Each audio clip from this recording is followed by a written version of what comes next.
আসসালামু আলাইকুম। আমি আছি বর্তমানে মক্কাতে। আলহামদুলিল্লাহ আমরা শেষ করলাম। আমরা শেষ করা আজকে শুক্রবার, জুমা পড়লাম। জুমা পড়ে এখন ঘুরতেছি এখানে হেরাম শরীফে। তো ঘুরতে ঘুরতে দেখলাম একটা জিনিস। দেখেন এই বাড়িটা অনেকে হয়তো চিনতেছেন, আবার অনেকে চিনে না। এটা হচ্ছে আমার পেয়ারা নবী মুহাম্মদ মুস্তাফা সাল্লাল্লাহু আলাইহি ইসলামের সেই বাড়ি। ওই সময় তো হয়তো ইয়া ছিল, এখন তো ওনারা বিল্ডিং করছে আর এরপর আর উন্নত করে নেই। এমনি বাস এটার ভিতরে একটা লাইব্রেরি আছে, তেমন কিছু নেই। আর তার পাশে হচ্ছে এটা জমজম, হ্যাঁ জমজম কূপ। এটা হচ্ছে জমজম কূপ, একদম পাশেই। হ্যাঁ, এটা হচ্ছে বাড়ি, এটা হচ্ছে জমজম কূপ। তার ঠিক সামনে হচ্ছে এটার টয়লেট। হ্যাঁ, যেটা ছিল আবু জাহালের বাড়ি। আবু জাহালের বাড়ি, এটা হচ্ছে বর্তমানে জাতীয় টয়লেট, ভিতরে বিশাল বড়। আশা করি আপনারা দেখতেছেন এটা, এই যে দেখেন। আর এখানে এটা তেমন রং টং করে না, কিছু করে না, ওইভাবে ফেলা রাখছে। কারণ এখানে বেশিরভাগ মানুষ না বুঝে এটা দইরা চুমু দেয়, বিভিন্ন শিরিক কাজ করে। এই জন্য সৌদি সরকার থেকে এটা কিছু করে নেই, এমনি ফেলা রাখছে। তবে এটা এমনি ভিতরে নাকি শুনছি লাইব্রেরি আছে, বাইরে থেকে ছবি দেখাইছে, ভিতরে লাইব্রেরি। এটা বিভিন্ন ধরনের বইতে আছে এগুলো পড়ার। এখানে বাংলায় লেখা আছে, উর্দু, হিন্দি, বাংলা, ইংলিশ সবকিছু লেখা আছে। লাইব্রেরি মক্কা মুকাররমা লাইব্রেরির ভিতরে কিছু চিত্র।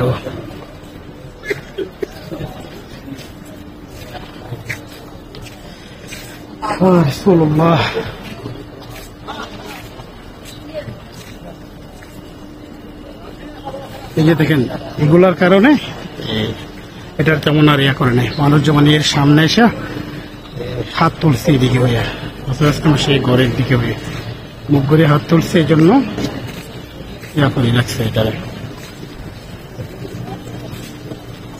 লাইব্রেরি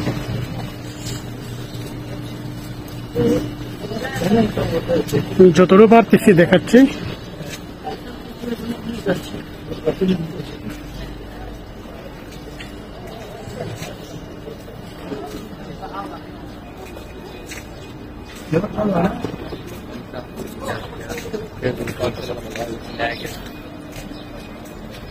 এইটাই হচ্ছে এই যে এটা হচ্ছে টয়লেট পুরোটা, মানে অনেক বড় ভিতরে। আর এটা হচ্ছে আবু জাহেলের বাড়ি। আমি টয়লেট দিকে যাচ্ছি না, এমনি বাস দূর থেকে একটু জুম করে দেখাচ্ছি না।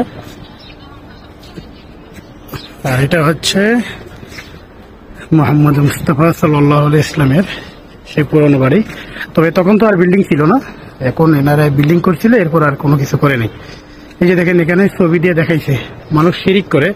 এটা চুয়ে অনেকে নামাজ পড়ে, এটার সামনে গিয়া অনেকে দইরা ইয়া করে, জিয়ারত করে। এই জন্য সৌদি সরকার থেকে একদম বড় করে ব্যানার দিয়ে দেখাই দিচ্ছে এটা,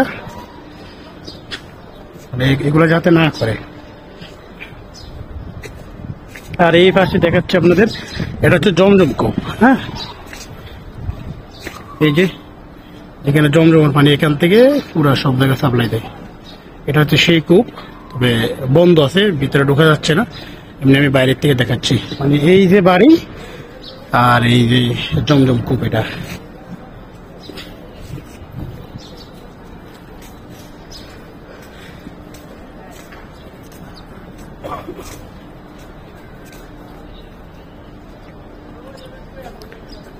এই যে এখানে দেখেন বাংলাতে লেখা আছে, বাংলা, আরবি, ইংলিশ, হিন্দি সব জায়গায় লেখা আছে। প্রিয় মুসলিম ভাই, নবী করিম সাল্লাল্লাহু আলাইহি সাল্লাম মক্কার কোন স্থানে জন্মগ্রহণ করেছেন এ ব্যাপারে কোনো বিশুদ্ধ দলিল নেই। অতএব নির্ধারিত কোনো স্থান থেকে বরকত গ্রহণ করা কিংবা এটাকে সালাত ও দোয়ার জন্য নির্দিষ্ট করা শরীয়তভাবে জায়েজ নয়। কারণ এখানে এসে মানুষের শিরিক করে, তো এই জন্য এটা সৌদি সরকার থেকে একদম বড় করে ব্যানার দিয়ে লেখা দিছে, এমনকি ছবি দিয়ে পর্যন্ত দেখা দিছে। এই ঘরটার মধ্যে, ঘরটার একদম ব্যানার লাগাই দিছে, পাশে দেয়ালের মধ্যে লাগাই দিছে।